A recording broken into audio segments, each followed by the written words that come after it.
ഓം ശാന്തി. 28/12/2024 ബാബ ഇന്ന് പറഞ്ഞത് ഇതാണ്: മധുരമായ കുട്ടികളെ, ബാബ വന്നിരിക്കുകയാണ് നിങ്ങളെ സർവ്വ ഖജനാവുകളാലും സമ്പന്നരാക്കി മാറ്റാൻ. നിങ്ങൾ കേവലം ഈശ്വരീയ മതത്തിലൂടെ നടക്കൂ, നല്ല രീതിയിൽ പുരുഷാർത്ഥം ചെയ്ത് സമ്പത്ത് നേടൂ, മായയോട് തോൽക്കരുത്. ചോദ്യം: ഈശ്വരീയ മതവും ദൈവിക മതവും മനുഷ്യമതവും തമ്മിലുള്ള മുഖ്യമായ വ്യത്യാസം എന്താണ്? ഉത്തരം: ഈശ്വരീയ മതത്തിലൂടെ നിങ്ങൾ കുട്ടികൾ തിരിച്ച് തൻ്റെ വീട്ടിലേക്ക് പോകും, പിന്നെ പുതിയ ലോകത്തിൽ ഉയർന്ന പദവി നേടുകയും ചെയ്യും. ദൈവിക മതത്തിലൂടെ നിങ്ങൾ സദാ സുഖികളാകും, കാരണം അതും ബാബയിലൂടെ ഈ സമ്പത്ത് ലഭിക്കുന്ന മതമാണ്. എന്നാലും വീണ്ടും നിങ്ങൾ ഇറങ്ങുന്നത് താഴേക്ക് തന്നെയാണ്. മനുഷ്യമതം ദുഃഖിയാക്കി മാറ്റുന്നതാണ്.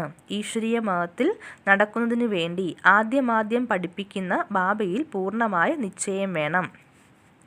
ഓം ശാന്തി എന്ന് പറയുമ്പോൾ ആത്മാവിന് തൻ്റെ വീടിൻ്റെ ഓർമ്മ വരുന്നു.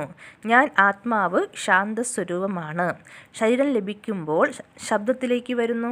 ബാബ തൻ്റെയും രചനയുടെയും ആദി മധ്യ അന്ത്യത്തിൻ്റെ പരിചയം നൽകുകയാണ്. ഇതാണ് ആത്മീയ പഠിപ്പ്. ബ്രഹ്മ ബാബയെ മാതാവെന്നും പറയും. വളരെ വലിയ നദി ബ്രഹ്മപുത്രയാണ്. ആദ്യം പാർട്ട് അഭിനയിക്കുന്നതിന് വേണ്ടി വന്നപ്പോൾ നമ്മൾ ദേവീദേവതകളായിരുന്നു. 1150 വർഷം രാജ്യം ഭരിച്ചു. സമയം പൊയ്ക്കൊണ്ടേയിരിക്കുകയാണ്. ലക്ഷക്കണക്കിന് വർഷത്തിൻ്റെ കാര്യമേ ഇല്ല. ഡ്രാമയും വൃക്ഷവും ഇത് രണ്ടും മുഖ്യമായ ചിത്രങ്ങളാണ്. കൽപ്പവൃക്ഷം എന്ന പേരുമുണ്ടല്ലോ. ദൈവിക മതത്തിൽ സുഖമുണ്ട്, ആസുരീയ മതത്തിൽ ദുഃഖമാണ്.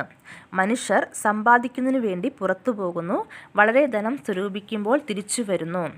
ബാബയും പറയുന്നു, ഞാൻ നിങ്ങൾ കുട്ടികൾക്ക് വേണ്ടി വളരെയധികം ഖജനാവും കൊണ്ടാണ് വരുന്നത്.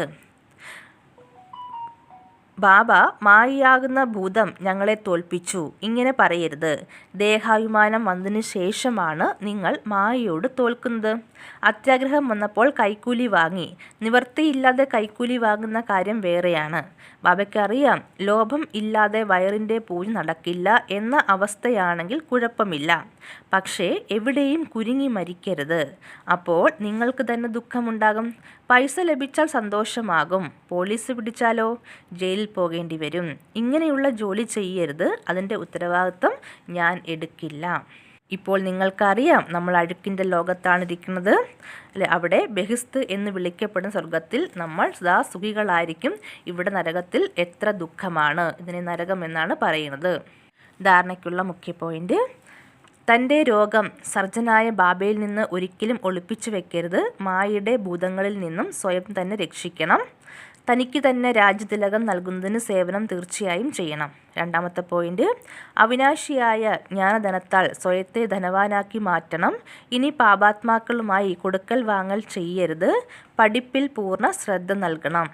വരദാനം: ഈ മംഗളകാരി യുഗത്തിൽ സർവരുടെയും മംഗളം ചെയ്യുന്ന പ്രകൃതി ജീത്തും മായാജീത്തുമായി ഭവിക്കൂ. സംഗമയുഗത്തെ മംഗളകാരി യുഗമെന്നാണ് പറയാറുള്ളത്. ഈ യുഗത്തിൽ ഞാൻ മംഗളകാരി ആത്മാവാണ്. എൻ്റെ ആദ്യത്തെ കർത്തവ്യം സ്വമംഗളവും പിന്നെ സർവരുടെയും മംഗളം ചെയ്യുക എന്നതുമാണ്. എന്ന സമാനം സദാ ഓർമ്മയുണ്ടായിരിക്കണം. മനുഷ്യാത്മാക്കളെ മാത്രമല്ല, നമ്മൾ ഈ പ്രകൃതിയുടെ പോലും മംഗളം ചെയ്യുന്നവരാണ്. അതിനാലാണ് നമ്മളെ പ്രകൃതിജീത്ത് മായാജീത്ത് എന്ന് പറയുന്നത്. ആത്മാവ് പുരുഷൻ പ്രകൃതിജീത്തായി മാറുമ്പോൾ പ്രകൃതി സുഖദായിയായി മാറുന്നു. പ്രകൃതിയുടെയോ മായയുടെയോ ഇളക്കങ്ങളിൽ വരുന്നില്ല. അവർക്ക് അമംഗളമായ അന്തരീക്ഷത്തിൻ്റെ പ്രഭാവം ഉണ്ടാവുന്നില്ല. സ്ലോഗൻ: പരസ്പരം അഭിപ്രായങ്ങളെ ബഹുമാനിക്കുകയാണെങ്കിൽ ബഹുമാന്യനായ ആത്മാവായി മാറും. അച്ഛ. ഓം ശാന്തി.